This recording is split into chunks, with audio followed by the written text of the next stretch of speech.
Okay, we're interviewing today Florence Koehler, a retiree of the Brentwood Schools. Florence, what year did you retire from Brentwood? 1968, And you started in what year? 1933. 1933. Uh, when you first came to Brentwood, how many schools were there? Just the one public school and the one St. Anne's Catholic school. How many rooms were in the building? 4 rooms when I came.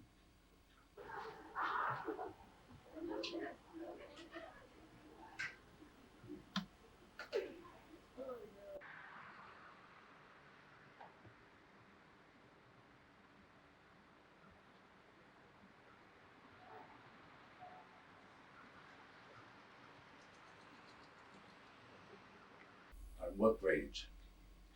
1st through 8th. Each room had 2 classes. 1st and 2nd, which I had. 3rd and 4th, that Dottie Taylor had. 5th and 6th, Edma Dealey.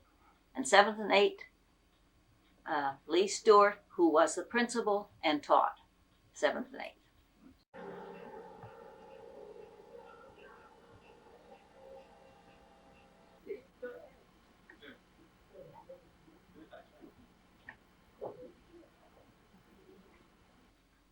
You mentioned Lee Stewart, just going off the topic for a minute, but something that most people today have no realization about, and that is that we in Brentwood in those days did not have a superintendent. Lee Stewart was called a supervising principal. Right. He was over the whole thing, the whole school. The superintendent was in BOCES. And in that case, Oh, that's right. we forget things like that, you know. That's right. And when I came in 1933, I got the job the February, Valentine's Day, that year. Right. And I had to pay Skirmahorn in Bay Shore so much every month for getting the job. Oh, wow. Something. Was that an agency? Yes. Uh-huh. I was placed down here through the director of training that I worked in the office up in Brockport Normal School. And that's how I got it. He placed a lot of the teachers down here on Long Island. Right. And I had to take that job or I wouldn't have had one because they didn't need too many teachers. How old were you when you had your first job down here? I turned 21 when I started teaching that day. Mm. What was it like that first day? Do you remember? It was a little scary, but I went in early, got ready for the children. Did it turn out to be what you thought it would be? Yes. Everything that you anticipated, in other words, was there. That's right. Mm. But we had a very good beginning, although I was very homesick, being so far away. But From where? from Brockport, New York, up near That was Rochester. you actually lived in Brockport. Yeah. Your family. Oh yes, I was born and brought up in New York, in Brockport, and I went to the normal school, which was 3 years. Mm-hmm. Graduated with a permanent life license for kindergarten through 8th grade. And I chose primary course, so I had 1st and 2nd grade. Right. And I taught, during the time, I taught 1st, 2nd, and 3rd and 4th. I have been in all those, and then I went into reading. When you came into Brentwood, where did you stay at that time? I stayed at the Walter Becker's, and he was the president of the board. Really? And that house was right back of the school. All right, I don't know what street that is. I know. It's a little house, and I do know somebody lives there now, but my Dottie Taylor and I lived there. We had a room and board there for $10 a week. If you don't mind me asking, how much salary did they pay you for that job? $1,400. And that was for a regular 10-month job. Yes. You didn't get paid every 2 weeks the way we did now. I really can't remember how I got paid. Because when I was here in the beginning, we used to get paid once a month. I have an idea that's what we were paid at that time. And we stuck to, let's see, I think it was 3 years. We had $1,400 a year. We didn't get a raise.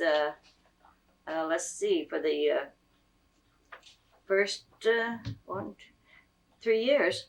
Then we got $1,450. That was our raise. It was a fairly small community at the time, It was. and everyone knew everyone else, I imagine. Very much so, but a lot of the children came from East Brentwood, up on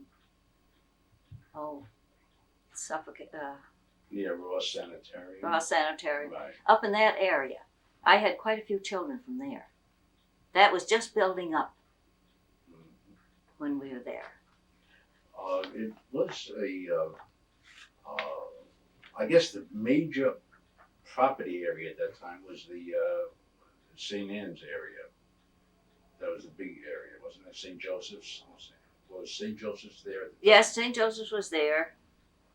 And of course the children lived there. They were not day students.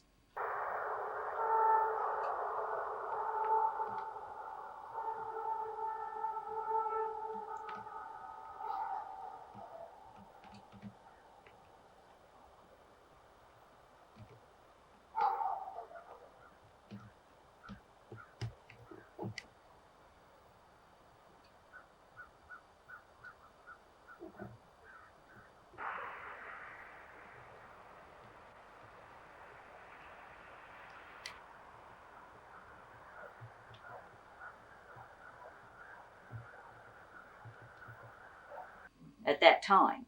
Then they became day students later on. But they had, I forgot about that, the St. Joseph's School was there. And the nuns. Right. And then a lot of the children came from Pilgrim Hospital too. That was one of the biggest employers in Brentwood at That's the right. time. Yes. Yeah.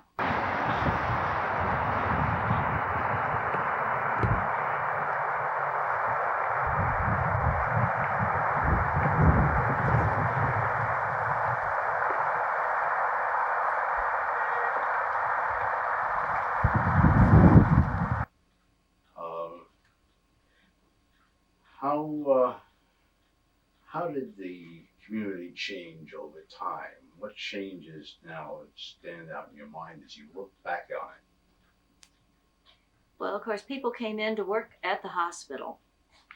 Then it started with the, what was it? I can't think. The people came and then it changed, especially when Edmonds came in. Oh, down on Fifth Avenue, right. On Fifth Avenue. And that brought a lot of the Puerto Ricans and colored people. And that's what built up then.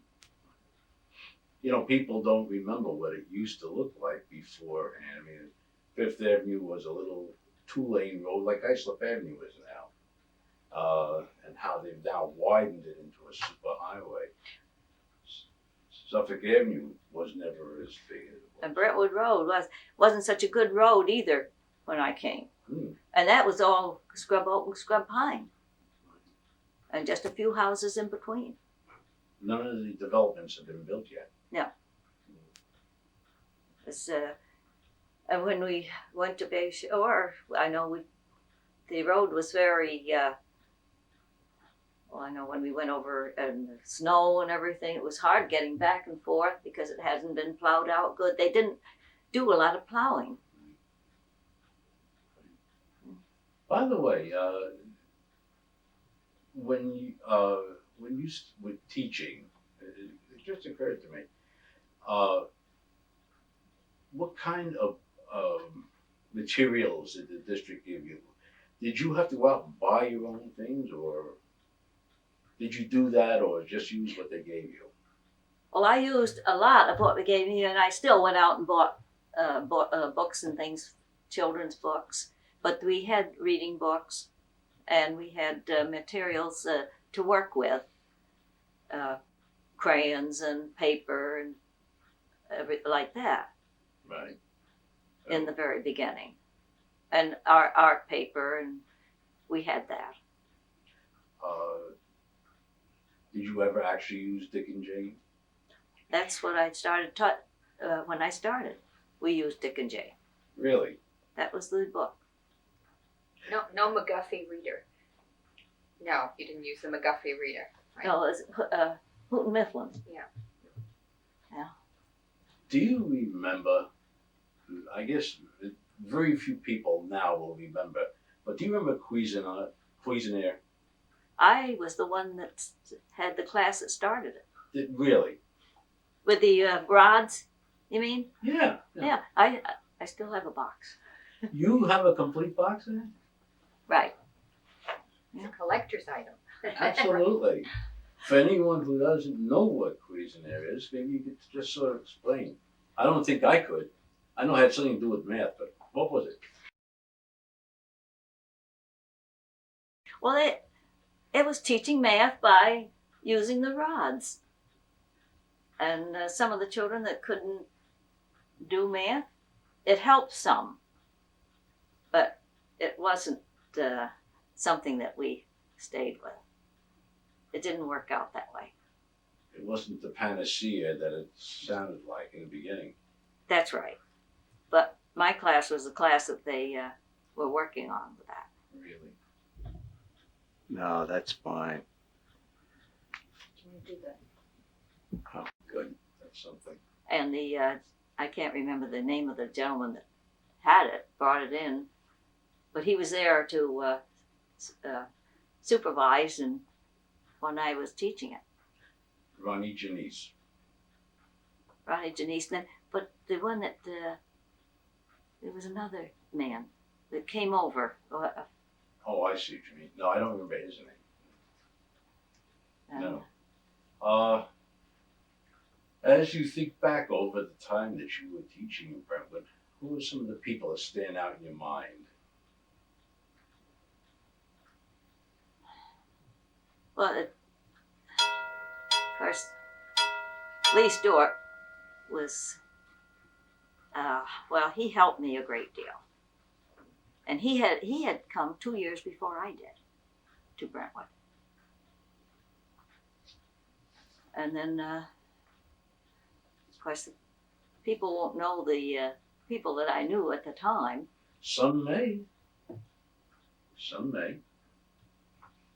And then, of course, Dorothea Taylor, she was Dorothea Small, and she came with me, and we worked together. Married Gordon. And he married Gordon, and I married Connie Koehler. Right. So then, of course, Bertha James is one that was outstanding with me when I went into reading. Right.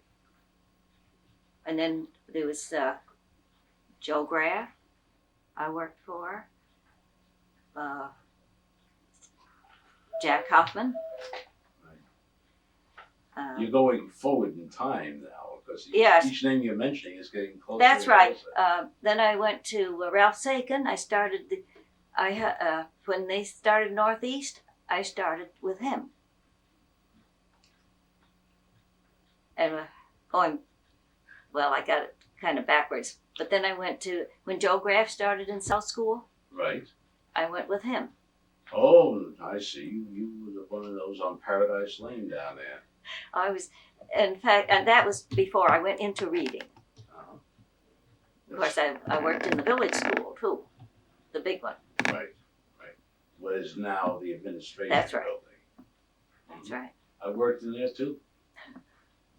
On the second floor. But that was a nice building.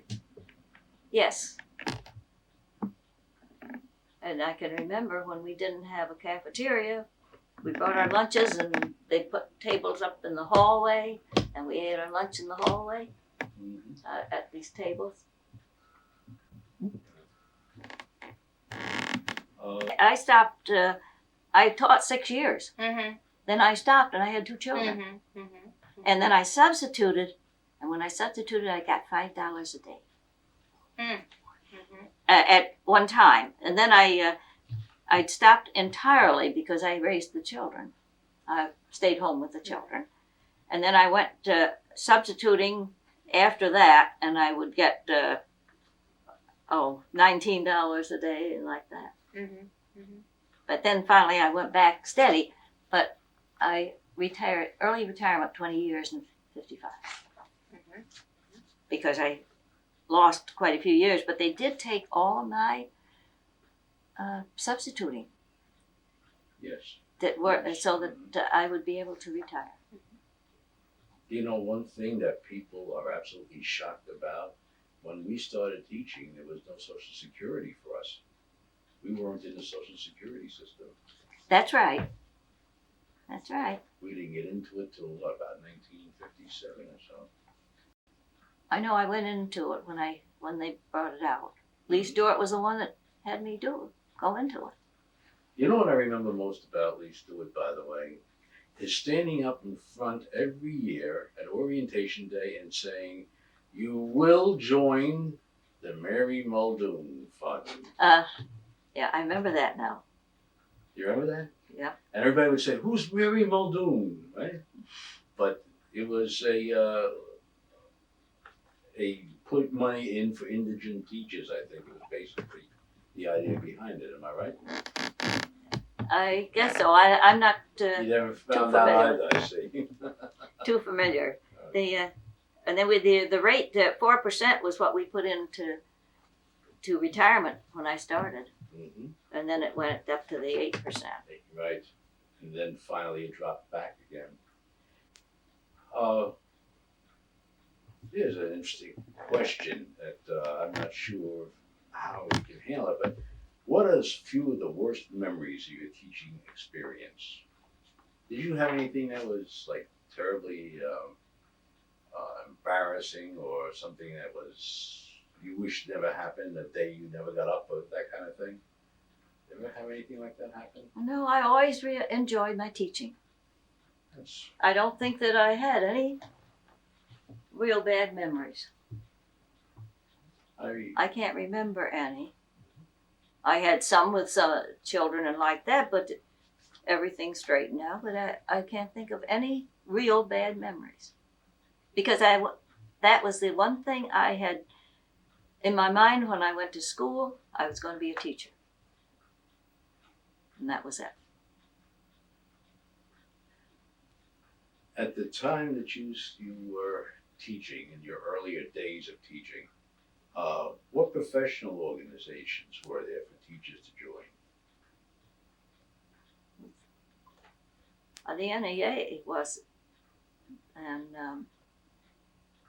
I don't know what else. NYSTA, probably. NYSTA. Right, New York State Teachers Association. Yeah, right. That's all I can remember. They weren't very militant in those days. It was mainly professional organizations, as I remember them. Yes. Right. Well, what have you been doing since you retired? Let's ask her. Well, to tell you the truth, I haven't really been doing anything special. We took little trips, and I did took a trip to Hawaii and, with our daughter and son-in-law. And I used to go upstate every year to the family. But you did a lot of boating, right? And we did a lot of boating. And we enjoyed ourselves. And and of course taking care of our new home Right. that we had built. Do you miss teaching? In the beginning, I missed the people that I worked with. But otherwise, I was so busy with our own family that I just didn't miss it. It was just the people that I worked with and the children, some of the children, because I love children.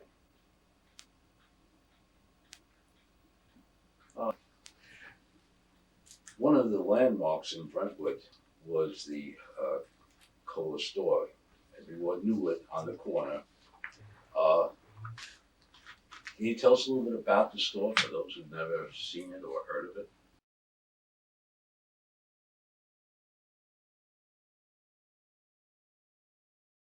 Well, it was the Koehler's Market, and that started in 1918, but it started at the Quanahasset building on the Brentwood Road and was it First Avenue, First Street, First Avenue. That's where they started a store. And then they went to the other end of the block and built had the store built there. And that was Koehler's Market.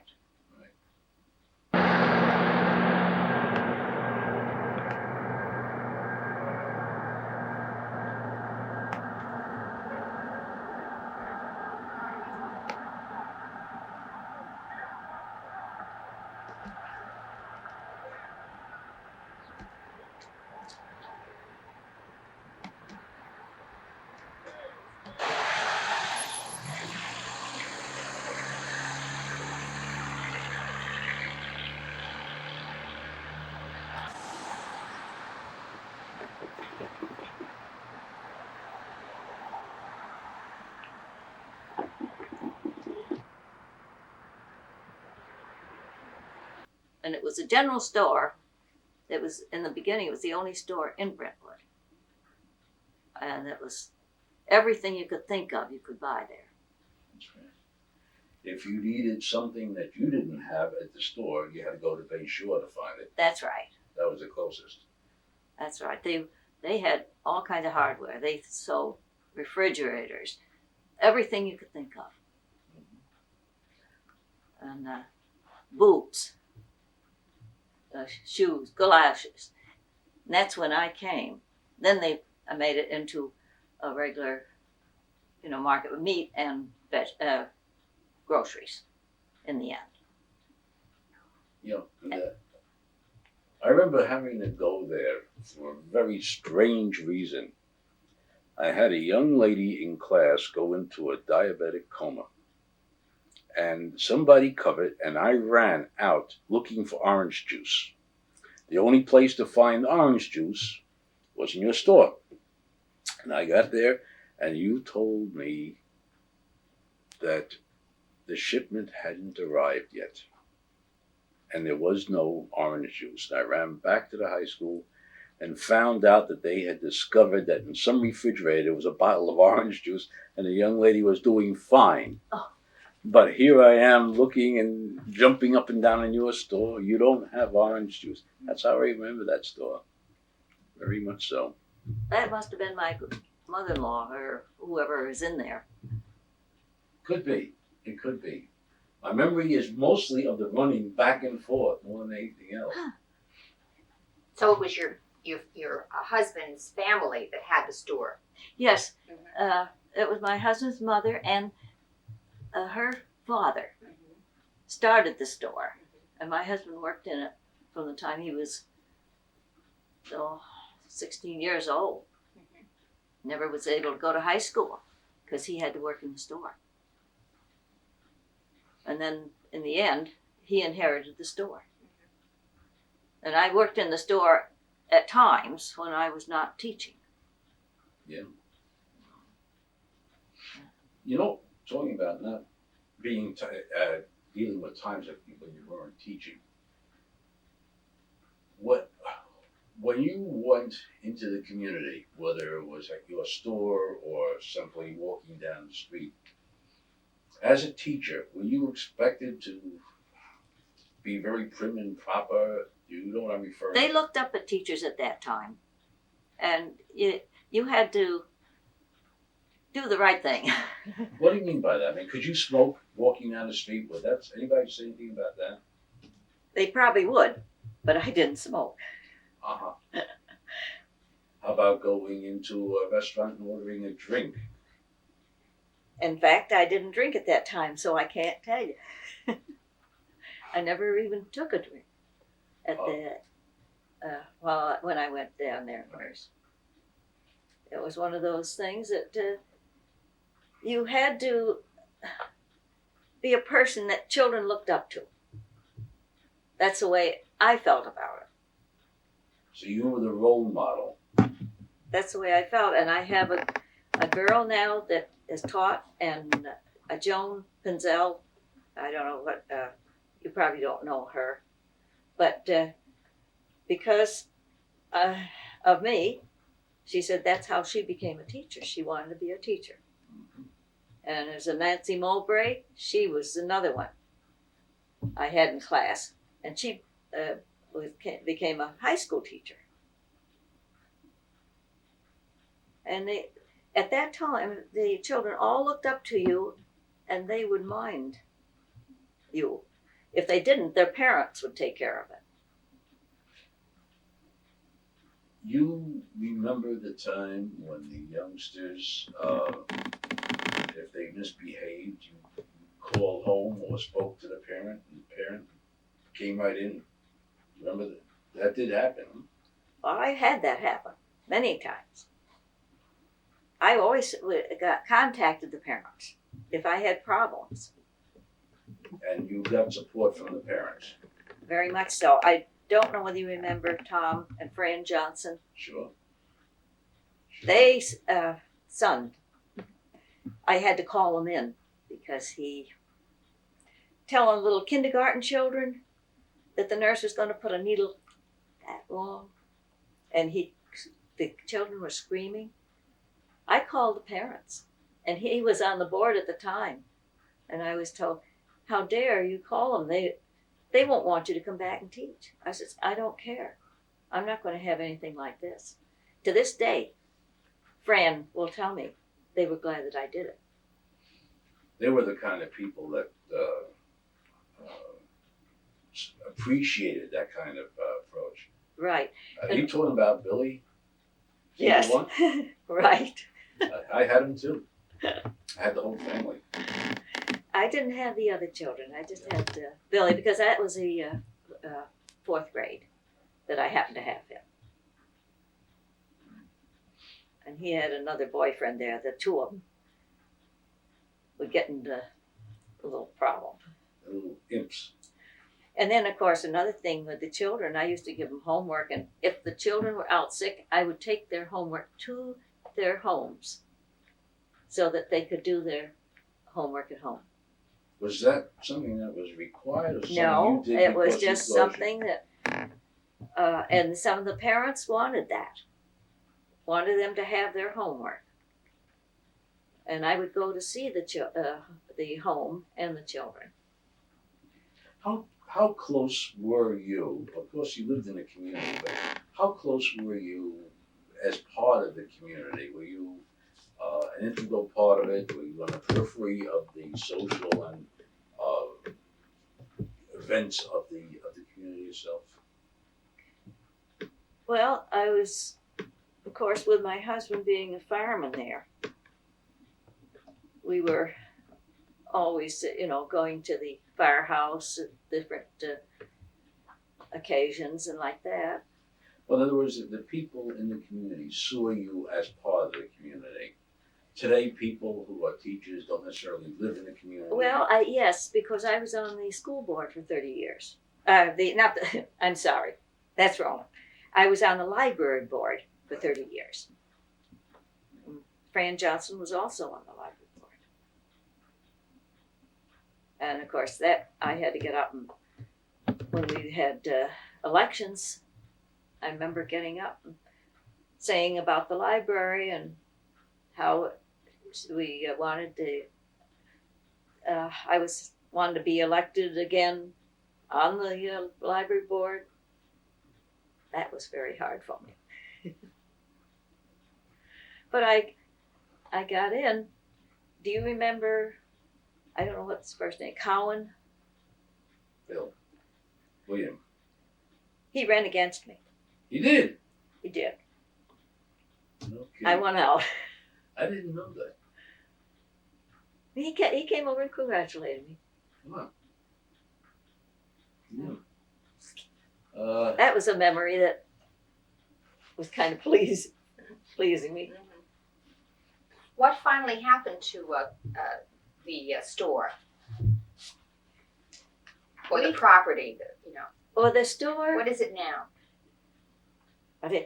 We closed the store in 1966 because of all of the big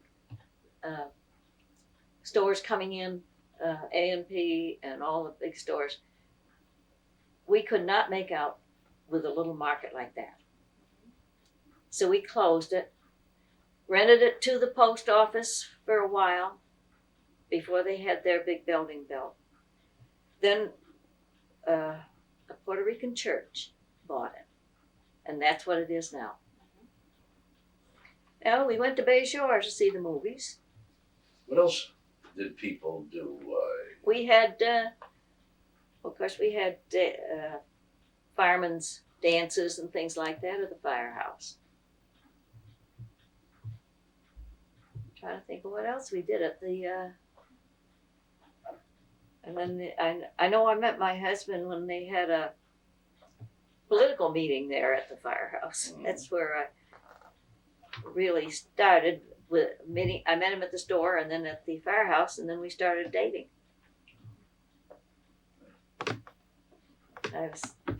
Then I started dating in 1933, and we were married in 1935. As you look back at it now, just sort of as a totality,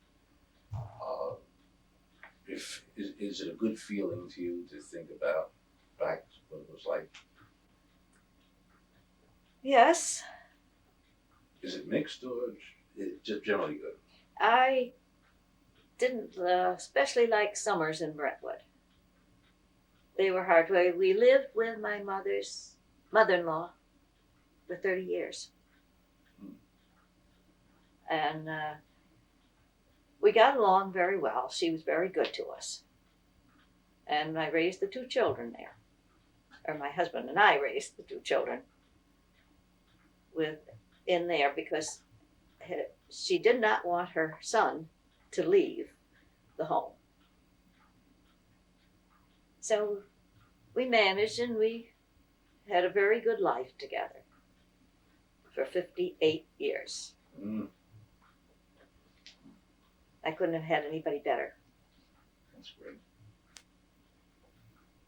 And then, of course, in 1968, we moved over to West Islip.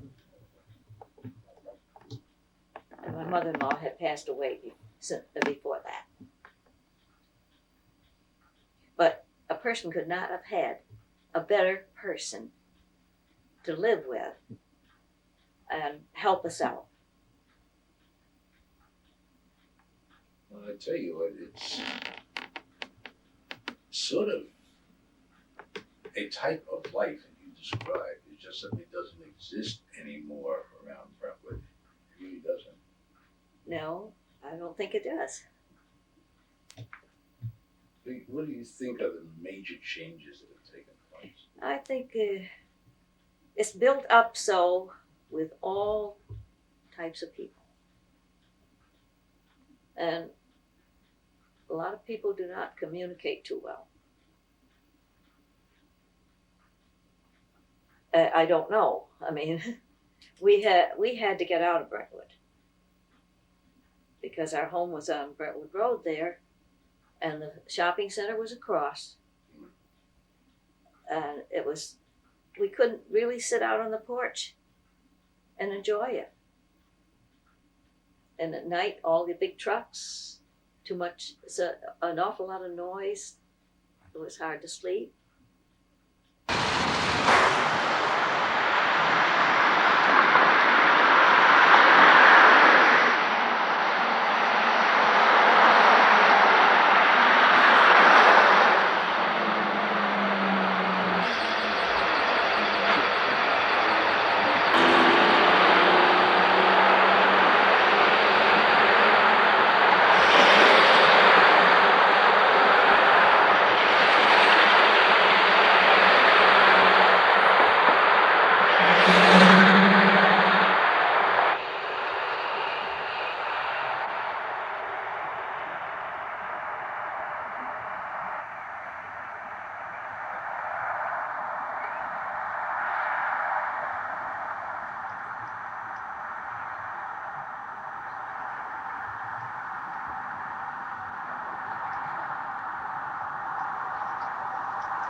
So we just decided that the best thing for us to do was to sell out and move. Right. And what is built on the property that you had your house on? What's built there now? The friendly restaurant On Brentwood Road. on Brentwood Road. We sold to them. We sold to the bank on the corner.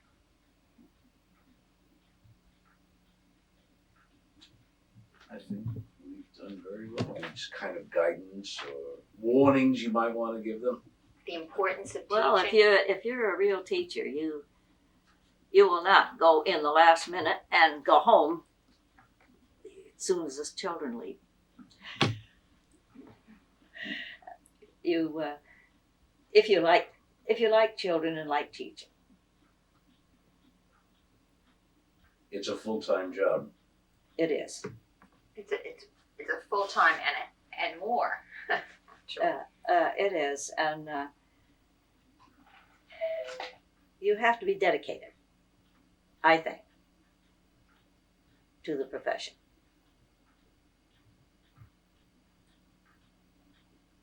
Do you see often any of the students that you taught? Oh, I see some of them. I am in contact with especially two of the students that I taught. And every once in a while, somebody will come up to me and remember. What a feeling that is, isn't it? It is.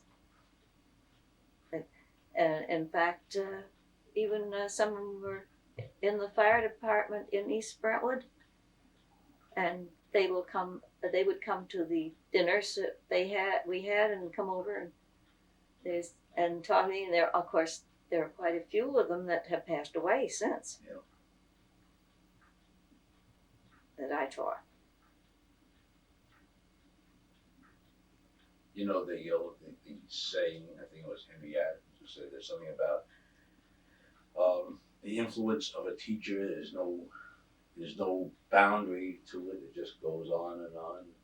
It's like dropping a pebble into a body of water, and ripples just go right out. And that's what it sounds like to you, to me, listening to you, is that you're one of those people that the influence just went out. Well, I'll tell you, somebody influenced me was my first grade teacher. She only passed away last year at 90 years old. Wow. Because she was my first grade teacher, and I was the first grade teacher of this girl that made that sign for the store, and it's very interesting. Sort of carrying the torch from one generation. You know, she was the one that really, when I was in first grade, I thought so much of her that I then said, I'm going to be a teacher. And that was it. And of course, we have family. My sister was a teacher. My daughter-in-law is a teacher. My daughter was a teacher. And you were in first grade in 1918, right? Somewhere around there? Well, let's see. I was born in 1912, and I was 6 years old. Yeah, So about 1918, the end of Right. the First World War, actually. that's right. Mm-hmm. And I lived 2 miles from school and had to walk a good share of the time. No buses. Walk home. No buses. When did they No. start with the school buses in Brentwood? Tell you the truth, I don't remember when There they was a started, point, because we though, didn't when they have them. They started busing the kids from their houses to the school. I don't remember the buses, because what I used to do, even I used to take children home if they missed. Well, wait a minute. I guess I know of buses were when I was teaching, but in the very beginning, we used to have a little baseball game and go to other schools, and I used to take my car and take the boys that played to the baseball games. Really? My husband wasn't too enthused about it, because he said if we ever had an accident, Insurance. Sure. you know, but I had the first year I had a little Chevy Sport Coupe with a rumble seat, and the children liked to ride in that.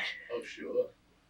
And I used to love to go to the baseball games, and I used to teach my children in the second grade how to play baseball. Did they have, it's going to sound a little strange, but did you have field trips when you first started teaching? Have what? Field trips. You take classes to see different things? We did a little of that. I don't remember doing too much of it. I would bring them down to the store to see the store, go around to see where I lived, and like that. But no outside, big outside trips. Things you could walk to, actually. Yes, mostly. Mhm. And I can't remember whether we did any, when I got up in the 3rd and 4th grade, I can't remember about, we could have taken a couple of trips, but not too far. Florence, you mentioned this before, but what your beginning salary was for the first few years, and then what your final salary was when you retired. Could you just say that again? Because we didn't get that on the tape. Oh, before. the beginning was $1,400, and then, of course, when I stopped teaching, it was a little over 10,000. So from 1933 to 1968. And of course, I did not teach continuously. Right. I taught 6 years, and then I went on substituting for the rest of the time until 1956, and then I went on steady until 68. And finished up at that time. Yes, my husband had retired 2 years from the store, 2 years before I stopped teaching. And how many grandchildren do you have now? 6 grandchildren 6 grandchildren. and 1 great-grandchild. 1 great-grandchild. One, and then, well, really 2 great-grandchild, because one is a step great-grandchild. My oldest grandson is 31 years old. Really? And the great-grandchild? The youngest? 7 years old. The youngest is 7. My. Well, I'd like to thank you for answering all these questions. Well, I'm glad to do it. I know there are other things to cover, and I'd have to look up some materials, and as I cannot remember all of the different things that happened. Well, for those of us who have retired, things you talk about we can relate to. My main concern, honestly, is that those who are teaching now, especially the younger ones, have no history. There's no continuity for them. They come in, everything is there. Their salaries are nice, their working conditions are nice. They don't have any sense of, we fought for these things. We demanded them, and they weren't handed to us. It was nice being in the community, but the community wanted us as what they call professional, but they didn't want us to get too much money because that was their taxes, that kind of thing. And the background, as I mentioned Cuisinart earlier, how many people today would even remember what They those wouldn't know what it's all about. Sounds like a food processor, right? Yeah. The what? It sounds like a food processor. Oh, yeah. Listen, would you like a cup of tea, a cup of coffee? No.